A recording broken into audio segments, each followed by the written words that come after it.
Hello दोस्तों, आज हम लोग देखें designing consideration for commercial building. ठीक है कि क्या क्या फैक्टर्स है जिसको कि ध्यान में रखते हुए हम लोग डिजाइन करते हैं कमर्शियल बिल्डिंग के इलेक्ट्रिफिकेशन के लिए। ठीक है, देखिए कुछ भी डिफरेंस नहीं है, सेम चीज है जो कि आप ऑलरेडी पढ़ चुके हैं रेसिडेंशियल बिल्डिंग में। ठीक है, जैसे कि अगर मैं बोलूं कि सबसे पहला काम क्या होगा, लोड कैलकुलेशन करेंगे। अच्छा, लोड कैलकुलेशन हो जाएगा तो सर्विस मेंस का या मेन स्विच का रेटिंग पता नहीं चलेगा, मेन स्विच का रेटिंग पता चल जाएगा। या फिर आप कर सकते हो सर्विस मेंस का साइज, नंबर मतलब वायर का साइज नहीं पता चलेगा। बोलो, अब बोलिएगा सर वायर का साइज कैसे पता चलेगा?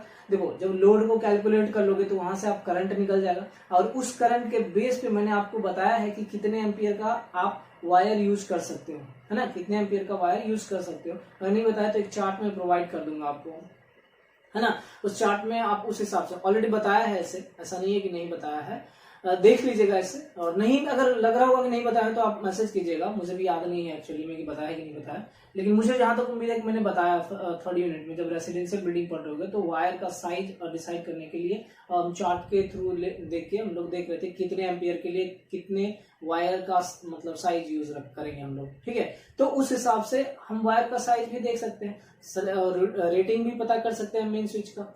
ठीक, तो ये सबको डिस्कस करेंगे। अब जैसे पाइप का साइज डिसाइड करना हुआ तो ये भी आपको मैंने ऑलरेडी डिस्कस किया होगा कि पाइप का साइज कैसे डिसाइड हो सकता है, नंबर ऑफ वायर पे और साइज ऑफ वायर पे। जितना अधिक नंबर ऑफ वायर होगा और अगर साइज ऑफ वायर भी अधिक होगा तो पाइप का साइज भी क्या हो जाएगा, ज्यादा हो जाएगा। और वायर का साइज कम नंबर ऑफ वायर कम तो पाइप का साइज भी कम। ये सब मैंने ऑलरेडी आपको बताया है। ठीक है, तो इन सब चीजों के बारे में हम लोग डिस्कस करेंगे। आइए देखते हैं। देखिए, design consideration for electrical installation system for commercial building.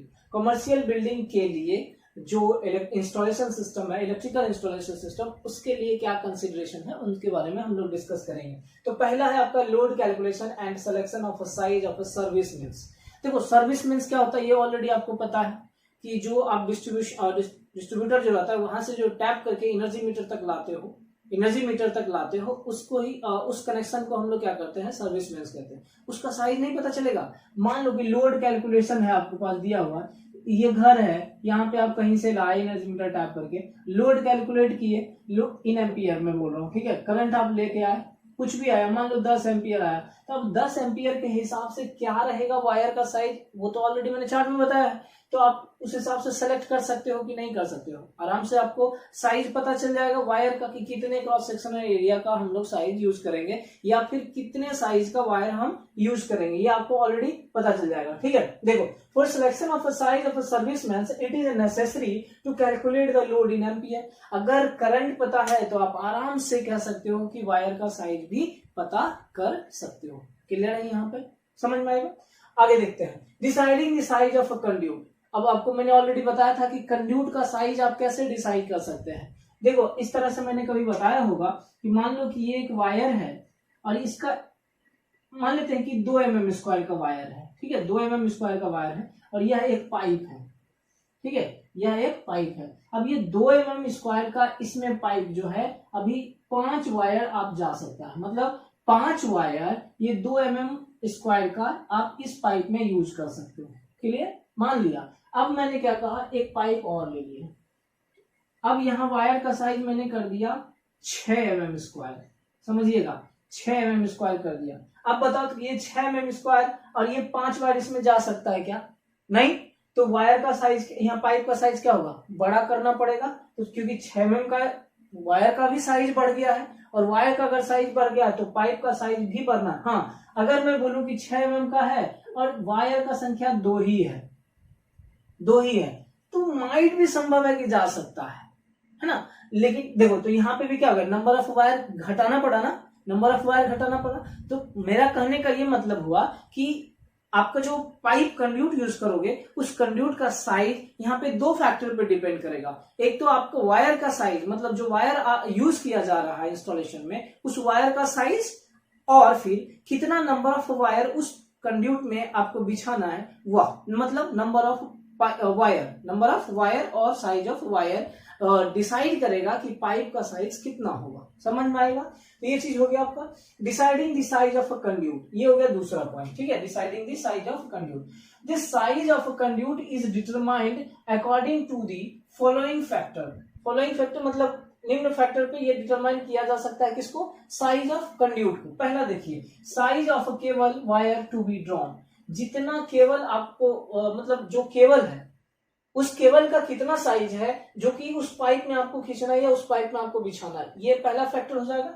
दूसरा हो जाएगा नंबर ऑफ वायर या cable to be drawn through the conduit, कितने नंबर ऑफ वायर, कितना वायर उसमें जाएगा, 4 वायर जाएगा, 5 वायर जाएगा, 6 वायर जाएगा, है ना। ये फैक्टर भी डिसाइड मतलब साइज डिसाइड करने में इंपॉर्टेंट रोल प्ले करता है। समझ में आई बात यहाँ पे? नेक्स्ट देखते हैं deciding the number of a सब सर्किट। ये तो अननोन नहीं है, ये ऑलरेडी मैंने बहुत बार डिस्कस करा है कि सब सर्किट अगर डिसाइड करना होगा तो सब सर्किट डिसाइड करने के लिए नंबर ऑफ पॉइंट जो है 10 से अधिक नहीं होना चाहिए। अगर 10 से अधिक होगा तो आपको सब सर्किट दूसरा लेना पड़ेगा। या वोल्टेज कैपेसिटी की बात करें या लोड की बात करें तो 800 वॉट से अधिक नहीं होना चाहिए। 800 वॉट से अगर अधिक हो जाता है तब भी आपको क्या है, सब सर्किट चेंज कर देना पड़ेगा। अब मैं बात करूं यहाँ पे कि फॉर पावर सब सर्किट की बात करूं तो यहाँ पे 3000 वॉट से अधिक नहीं होना चाहिए, जबकि आप maximum number of point 2 use कर सकते हैं। 2 से अधिक पॉइंट यूज नहीं किया जा सकता है इन केस ऑफ पावर सब सर्किट। बट आइडियली क्या करते हैं, 1 पॉइंट यूज करते हैं पावर सब सर्किट में। ये तो ऑलरेडी बताया, वही चीज को यहाँ पे क्या किया गया, रिपीट किया गया। ध्यान दीजिएगा, total load on the installation should be calculated for deciding the number of sub circuit. Number सब सर्किट को डिसाइड करने के लिए सबसे पहले हमें टोटल लोड को पता करना होगा। तो टोटल लोड को क्या करना है, कैलकुलेट करना है। Generally for deciding the number of sub circuit total number of point should not exceed 10। कितना है, 10 से अधिक नहीं होना चाहिए, 10 points. And load capacity restricted to 800 watt. और लोड कैपेसिटी जो होगा वह रिस्ट्रिक्ट होगा कहां पे, 800 वॉट पे रिस्ट्रिक्टेड होगा। समझ में आई बात क्या? आगे देखते हैं। Similarly for power load on each sub circuit is restricted to 3000 watt. जो पावर लोड होगा, पावर लोड हमारा कहां तक रिस्ट्रिक्टेड है, 3000 वॉट से अधिक यूज नहीं कर सकते हो। जबकि अंडर 2 पॉइंट्स एंड 2 पॉइंट्स, और यहाँ 2 लिखना है या ऐसे लिख लीजिए 2 पॉइंट्स, 2 पॉइंट से अधिक नहीं होना चाहिए। आइडियली सेपरेट सब सर्किट शुड बी प्रोवाइडेड। मतलब आइडियली कर लीजिए, प्रैक्टिकली जो भी है उसमें हम लोग सेपरेट सब सर्किट क्या करते हैं, प्रोवाइड करते हैं। किसके लिए, पावर सब सर्किट के लिए। ये मैंने कई बार डिस्कस करा है, इसमें तो कहीं कंफ्यूजन नहीं होना चाहिए आप लोग को। तो यहां तक क्लियर। नेक्स्ट देखते हैं mounting arrangement off switch board and distribution board. देखो इसके बारे में भी ऑलरेडी हमने डिस्कस किया है। जो स्विच बोर्ड होगा या डिस्ट्रीब्यूशन बोर्ड होगा वह किस अवस्था मतलब किस पोजीशन में प्लेस किया रहेगा, हॉरिजॉन्टल की वर्टिकल। मैंने बताया ना, वर्टिकली प्लेस किया जाता है। और एक चीज और ये भी मैंने बताया है कि जो स्विच बोर्ड रहेगा या फिर डिस्ट्रीब्यूशन बोर्ड रहेगा वह ग्राउंड फ्लोर से कितने हाइट पे रहेगा, 1.5 मीटर या 1.5 मीटर के हाइट पे रहेगा। यही बोला है मैंने, समझ में आ रही बात? तो 1.5 मीटर के हाइट पे रहेगा। क्लियर? तो वही चीज को यहाँ पे लिखना है, ये ध्यान में रखिएगा। बहुत बार ऑब्जेक्टिव पूछा हुआ है, दोनों पूछा हुआ है कि स्विच बोर्ड को कितने मीटर हाइट पे हम लोग इंस्टॉल करते हैं, तो 1.5 metre from the ground floor. और फिर कह सकते हो कि स्विच बोर्ड को हम किस पोजीशन में रखते हैं, हॉरिजॉन्टली, वर्टिकली या दोनों या नन ऑफ दिस। ठीक है, तो वर्टिकली पोजीशन किया जाता है हमेशा। जो स्विच बोर्ड होगा या फिर आपका डिस्ट्रीब्यूशन बोर्ड होगा वो सारा का सारा क्या होगा, वर्टिकली प्लेस किया हुआ रहेगा। देखिए नेक्स्ट पॉइंट ध्यान दीजिए। नेक्स्ट पॉइंट है अर्थिंग ऑफ इलेक्ट्रिकल इंस्टॉलेशन। देखिए अर्थिंग में हम लोग आपको बताए थे कि जितना भी पॉइंट होगा सबको अर्थ करना है आपको, है ना। ऑलरेडी मैंने बताया है कि जो भी इक्विपमेंट होगा सभी में अर्थिंग होना जरूरी है for safety purpose, to avoid electric shock या फिर कह सकते हैं कि फायर या फिर आग लगना जिसको बोलते हो ड्यू टू लीकेज करंट। ठीक है, इन सब से बचने के लिए सारा इक्विपमेंट क्या है, अर्थ होना जरूरी है। उसमें देखिएगा अर्थिंग ऑफ इलेक्ट्रिकल इंस्टॉलेशन। इसमें क्या है, every electrical installation should have an effective earthing to avoid electric shock to human body, है ना। अर्थिंग होना जरूरी है ताकि जो ह्यूमन बॉडी है या आदमी है उसको इलेक्ट्रिक शॉक नहीं लगे या बिजली का जो झटका होता है वह नहीं लगे, है ना। And fire due to earth leakage current through the unwanted path. Fire या फिर कह सकते हैं जो आग लग जाता है अनवांटेड पाथ्स के थ्रू जो इलेक्ट्रिक करंट फ्लो करेगा, ठीक ना, जैसे कि मैंने बताया ऑलरेडी पहले ही अर्थिंग के बारे में जो डिस्कस कर दिया है ऑलरेडी, तो उसमें आप समझ सकते हैं कि कैसे हम शॉक से बच सकते हैं अर्थिंग से, या कैसे फायर हो सकता है due to electric leakage current, है ना, थ्रू अनवांटेड पाथ से। तो इसलिए कहा जा रहा है कि जितना भी इक्विपमेंट होगा, जो भी इक्विपमेंट लगा होगा, वो सारा इक्विपमेंट लगभग कनेक्टेड होगा अर्थिंग से, समझ में। जैसे सॉकेट वगैरह होगा उसको अर्थिंग, अब जिसको फैन को तो आप अर्थ नहीं करोगे, या आप कहोगे बल्ब को, उसको तो अर्थ नहीं करोगे, तो जो अर्थिंग से कनेक्ट होने वाला इक्विपमेंट है उसको आप अर्थिंग प्रॉपर कनेक्ट करोगे उसमें, ठीक। नेक्स्ट हम लोग बात करते हैं बस बार एंड बस बार चैम्बर। देखो बस बार क्या है, bus bar is nothing but एक कॉपर कंडक्टर है, ठीक है, क्या है, एक कॉपर कंडक्टर है, या उसको बोल सकते हो आप कॉपर या एल्युमिनियम का स्ट्रिप है।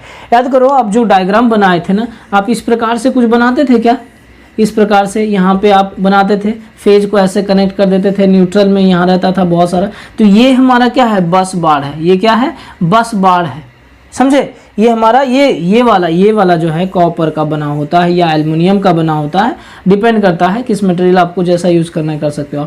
ये भी अब कॉपर का बनाता है, तो इसको न्यूट्रल लिंक बोलते हैं और इसको हम फेज के लिए बोलते हैं, है ना। तो बस बार ही है ये दोनों। अच्छा, ये बस बार जो है कोई बॉक्स में अगर रखा रहेगा तो कैसे रहेगा, बॉक्स में सटा के तो नहीं रहेगा, उसमें क्या करेगा, बीच में उसको कहीं ना कहीं रखेंगे, सपोर्ट देकर रखेंगे। तो इस बस बार को जो सपोर्ट दिया हुआ रहता है, वह सपोर्ट जो होता है किसके थ्रू दिया हुआ रहता है, बैकेलाइट के, बैकेलाइट से कह सकते हैं, बैकेलाइट का मतलब दिया हुआ रहता है। देखो इसको इस तरह से आप समझ सकते हो अगर समझना है तो। कहने का मान लो कि ये कोई बॉक्स है आपका, पहले तो इसको देखो, ये आपका क्या है,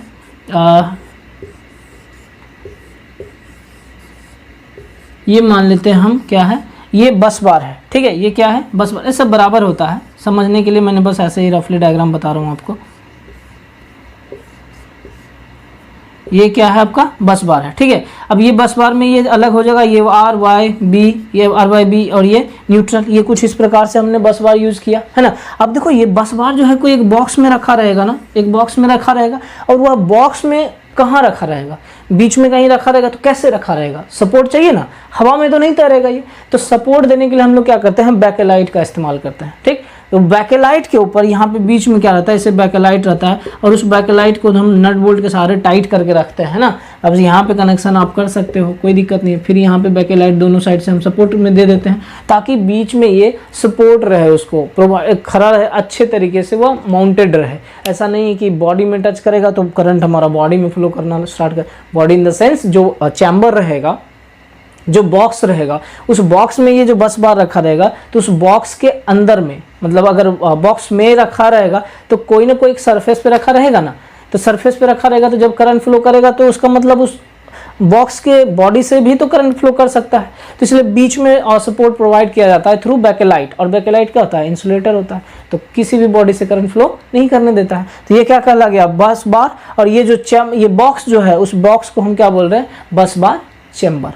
समझ में आई बात, ये हो गया बस बार। देखो क्या एक्चुअली समझना, in commercial as a load is large, so three phase wire service connection is provided to satisfy the requirement of entire load.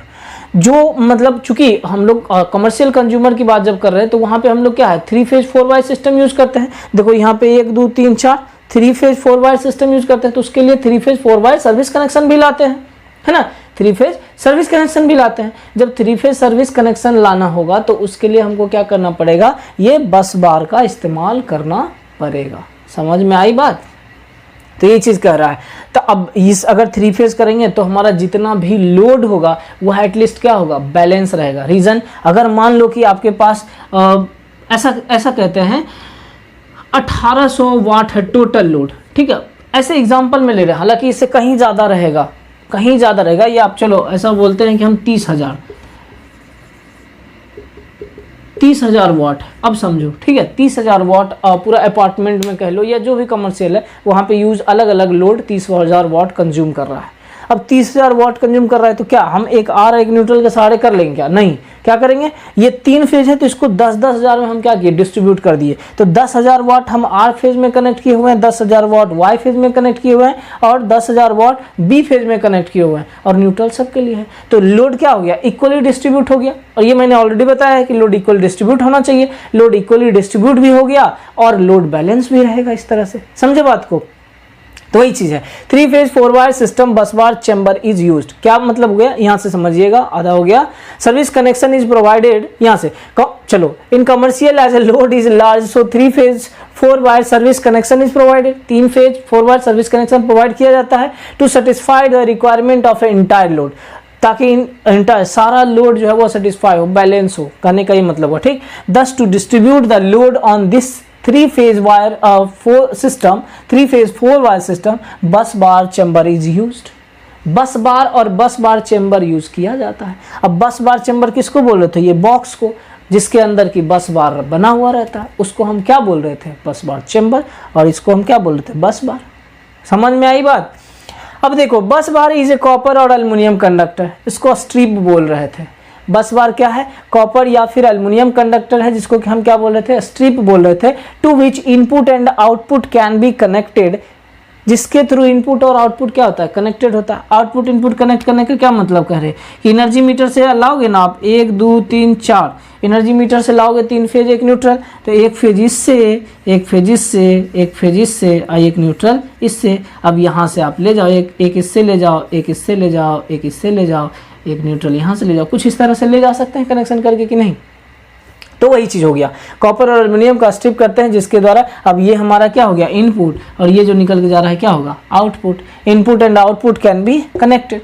Incoming and outgoing cable और wire are connected to bus bar by screws and nut and bolts arrangement. क्या मैंने बोला था, समझिएगा, lux वगैरह का इस्तेमाल भी यहाँ पे कर सकते हैं। तो ये जो लाते हैं यहाँ पे हम क्या कर सकते हैं, जो होल बना रहेगा उस होल में कैसे करेंगे, नट बोल्ट से हम क्या करते हैं, टाइट कर देते हैं। यहाँ जो रहेगा कनेक्शन करेंगे उसको भी नट बोल्ट से टाइट कर देंगे। यहाँ रहेगा नट बोल्ट से, ये सबको हम क्या करेंगे, नट बोल्ट के सहारे टाइट कर देंगे या कनेक्ट कर देंगे प्रॉपरली। समझे बात को?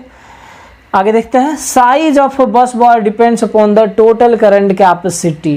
कोई भी कंडक्टर हो, उस कंडक्टर का साइज किस पे डिपेंड करेगा, जो करंट कैपेसिटी होगा उसी पे तो डिपेंड करेगा ना। करंट कैपेसिटी कितना है उसी के बेस पे हम लोग यहाँ पे बस बार का भी साइज डिसाइड कर सकते हैं, है ना।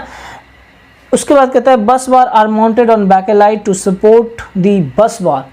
अब देखो, ये जो मैंने बोला था ना बीच में बैकेलाइट रहता है, उसी बैकेलाइट के ऊपर बस बार को क्या किया जाता है, प्लेस किया जाता है। अब ध्यान रहे, बस बार भी वर्टिकली ही रखा जाता है। बस बार क्या है, वर्टिकली ही प्लेस किया जाता है, लेकिन किसके ऊपर, बैकेलाइट के ऊपर माउंट किया जाता है। समझ में आई बात? बैकेलाइट के ऊपर माउंट किया जाता है किसको, बस बार को, ताकि सपोर्ट मिले उसको। ऐसा नहीं कि बीच में रहेगा, जैसे बॉक्स रहेगा वो तो खोखला रहेगा ना, और बॉक्स खोखला रहेगा तो उस बॉक्स के बीच में हम क्या करेंगे, लगा देंगे और बैकेलाइट को, और बैकेलाइट के ऊपर क्या करेंगे, हम कॉपर बस बार को प्लेस कर देंगे। समझे बात को? तो ये था बस बार, और ये कुछ डिज़ाइनिंग फैक्टर था जब आप करते हो कमर्शियल इंस्टॉलेशन। तो यहाँ पे जो होगा मैं इस यूनिट को ख़त्म करूँगा। अब ध्यान में रखिएगा एक बात कि कुछ क्वेश्चन जो है ना आपको बनाना है, पहले खुद से बनाना है। हालांकि मैं ऐसा बता दूं कि अभी मैं 2 या 3 क्वेश्चन और करूँगा जो आपके क्वेश्चन में दिए हुए हैं, जो प्रीवियस ईयर में पूछे हुए क्वेश्चन है उस क्वेश्चन को मैं करूँगा। क्वेश्चन अभी और करना, ऐसा नहीं है कि नहीं करना है, क्वेश्चन और करेंगे, लेकिन पहले हम कुछ और देख लेते हैं। और आपके लिए कुछ क्वेश्चन मैं दे दूंगा, या क्वेश्चन बैंक होगा आपके पास में, तो क्वेश्चन बैंक का इस तरह से जितना भी क्वेश्चन है उसको आप पहले करने का कोशिश कीजिए, ठीक है, करने का कोशिश कीजिए। अगर आप उस क्वेश्चन को कर पाते हैं, अगर आप समझ गए हैं उस क्वेश्चन को, किस प्रकार से आप क्वेश्चन को मतलब सॉल्व कर पा रहे हैं कि नहीं कर पा रहे हैं, पहले इस चीज़ को आप देखिए।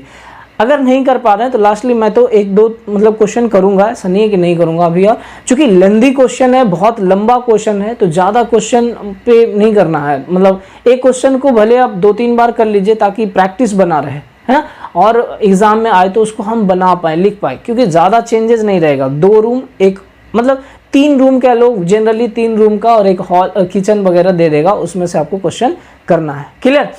तो ये था आपका, यहाँ पे हम लोग इस यूनिट को क्या करेंगे, समाप्त करेंगे, ठीक ना। फिर हम लोग नेक्स्ट यूनिट स्टार्ट करेंगे। अगले लेक्चर में देखेंगे कौन सा यूनिट होगा, जो भी यूनिट होगा उसको हम स्टार्ट करेंगे। ठीक है, यहाँ पे यह यूनिट को मैं समाप्त करता हूँ। हाँ, कुछ क्वेश्चन करूँगा, मैं पहले बोल दिया कि कुछ क्वेश्चन और भी करना है इस यूनिट से, 2 या 3 क्वेश्चन और करूँगा इसमें। ठीक, बट आपको पेज छोड़ना होगा, पेज छोड़ लीजिएगा, या बाद में जब क्वेश्चन करेंगे तो वहाँ पे भी कर लीजिएगा, कोई दिक्कत नहीं है। क्लियर? तो आज के लिए इतना ही, फिर मिलते हैं नेक्स्ट लेक्चर में। बट जाने से पहले एक पेड़ आप जरूर लगाइएगा स्टीम एकेडमी के नाम पे, है ना, और आप अपने दोस्तों को भी बताइएगा, वह भी एक पेड़ लगाएंगे। क्लियर? फिर मिलते हैं नेक्स्ट लेक्चर में, धन्यवाद।